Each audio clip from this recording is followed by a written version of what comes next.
मुरादाबाद में अवैध निर्माण पर सीलिंग और नोटिस की कार्रवाई कर कमाई करने में एमडीए लगा हुआ है। आरोप है उत्तर प्रदेश नगर नियोजन और विकास अधिनियम 1973 की धारा 26D के तहत नहीं होती कार्रवाई, नोटिस देने और भवन सील करने के बाद मोटी कमाई करना मुरादाबाद विकास प्राधिकरण के आवार अभियंताओं का पेशा बन चुका है। प्राधिकरण के अधिकारी पहले भवन निर्माण करने के लिए शह देते थे और फिर जब निर्माण कार्य पूरा रूप ले लेता है तो अवैध निर्माण और बिना नक्शा स्वीकृत का हवाला लेकर नोटिस जारी कर भवन को सील करने की कार्रवाई करता है। भवन स्वामी द्वारा अधिकारियों की जेब गर्म कर दी जाती है और सील खुल जाती है। ऐसा एक दो भवनों पर नहीं बल्कि प्राधिकरण द्वारा जारी 97 भवनों के साथ हुआ है। हाल ही में 30 सितंबर को मुरादाबाद विकास प्राधिकरण ने रामगंगा के 6 भवन सील किए हैं और अगले ही दिन सभी भवनों में निर्माण कार्य चालू दिखा, जिससे साफ प्रतीत होता है कि एक दिन में ही प्राधिकरण के अधिकारियों ने मोटी रकम लेकर दोबारा निर्माण कार्य शुरू कर दिया है।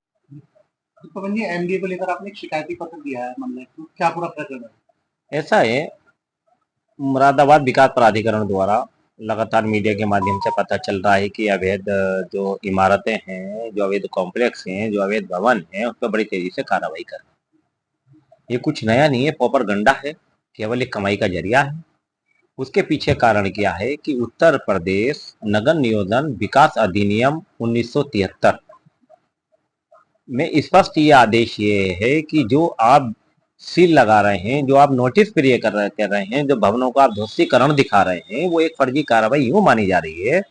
क्योंकि कोई भी, जैसे कि अभी मुरादाबाद का लेटेस्ट प्रकरण में आता हूँ, रामगंगा विहार फेज 2 30 सितंबर 2024 यानी अब से ठीक 3 दिन पहले विकास प्राधिकरण के उपाध्यक्ष जी एक प्रेस नोट जारी करते हैं और ये कहते हैं कि हमने 6 भवन सील किए, जिसमें एक कोई मतलब जो है काफी बड़ा मॉल बनने जा रहा है और लोगों के आवासीय परिसर है। तो सवाल ये उठता है, जो भवन है वो 2 मंजिला 3 मंजिला तक के हैं, तो कोई एक दिन में तो खड़े नहीं हो गए, जबकि उत्तर प्रदेश नगर नियोजन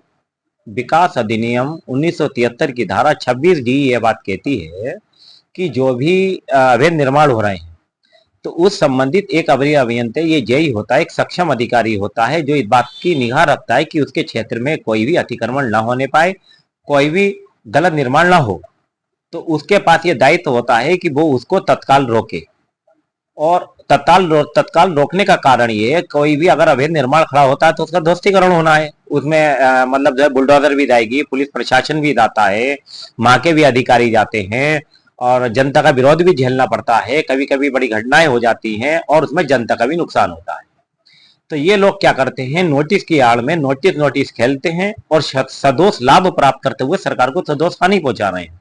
और ये काफी मोटा पैसा कमाते हैं। उसके बाद नोटिस जारी करते हैं और नोटिस जारी करना केवल खाना पूर्ति है, उसके बाद अगले दिन नोटिस फट जाता है या गायब हो जाता है। अभी वर्तमान में 30 नौका, जब से 3 दिन पहले की इन्होंने कार्रवाई रामगंगा बिहार में बताई है, आप मौके पर जाकर देखें, सब भवनों में काम हो रहा है। ये लेटेस्ट अभी 3 दिन पहले का बता रहा हूँ। तो ये एक प्रोपेगेंडा है, केवल कमाई का जरिया इन लोगों ने अपना बना रखा है और